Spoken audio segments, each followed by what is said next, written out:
Hello and welcome to the latest edition of the Daily Dose of Safety with Dr. Charlie Cartwright.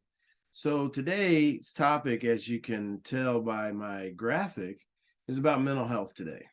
And this is a serious discussion for sure. It's not anyone's favorite topic to talk about. However, I believe that it's probably one of the most important topics we can cover going forward. Now, when we think about organizations, where does the responsibility for the mental health aspect of employees lie? Well, traditionally, I'm sure it would fall into human resources, which is fairly new. I mean, this is something that's really burst upon the scene in a big way, and more organizations are understanding the severity of the issue and the importance of having programs and processes in place for their people who are struggling.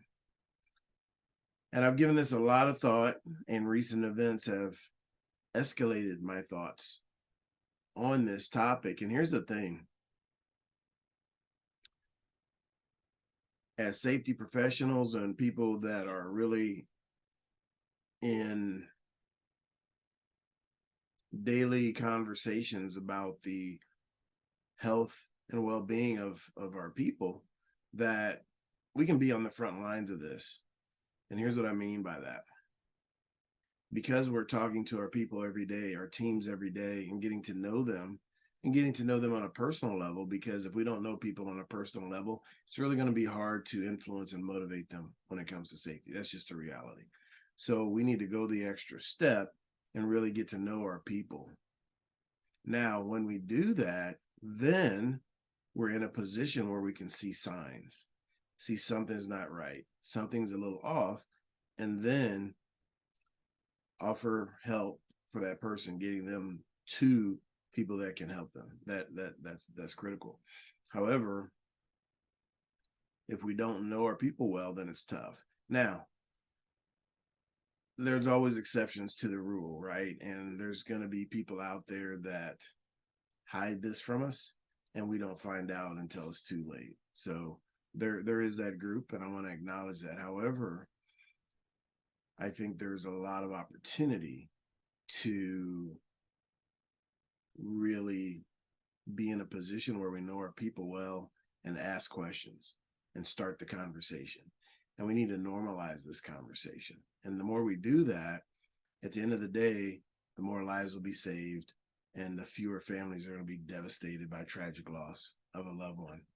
So I received news. I received news last week that we lost a lineman, in Iowa due to suicide. And it was devastating just for the fact that you lost someone. More devastating that he had a wife and 4 daughters. However, I was thinking about this man who I've never met, probably didn't know that the man was a father. The man was a husband. The man was a son. He was a grandson. He was a nephew. Was a neighbor. Was a coworker. Was a friend. And everyone that was associated with him suffered a tragic loss.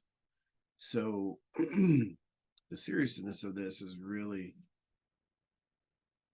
escalating in these last several years, and it's going to continue to do so unless, as a nation, we make the decision to normalize the conversation and to make it a daily part of our life. All right.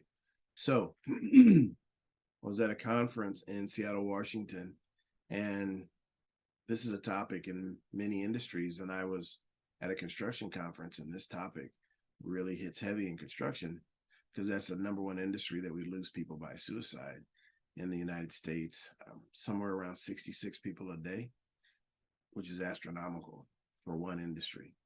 When you think about the entire nation, safety, we have 13 fatalities a day nationwide due to injury at work. But for one industry to have 66 a day due to suicide is catastrophic. So something that I took away from that conference I spoke at, and this was from a conversation, and I thought, man, this is so applied to what we're talking about here today. And it's this: there are two questions, because construction is a tough industry, tough guy industry, right? And you think about being a lineman, tough guy industry, right? So here's the question. Are you tough enough to talk? Are you tough enough to talk when you're struggling? And then on the other side of that, are we strong enough to listen? Are you tough enough to talk? And are we strong enough to listen? When those two things come together, we can make a difference. We can have an impact on this. So we'll continue to talk about this in the coming days and weeks. And anyone that's out there that's having struggles, you don't know who to call, you can always call me, right? And I will help any way I can, direct you to the right people and to get you the help you need. But it starts with that conversation. And from there, help is always going to be on the way. So that is my message for today. I hope this finds you well. And until next time, take care.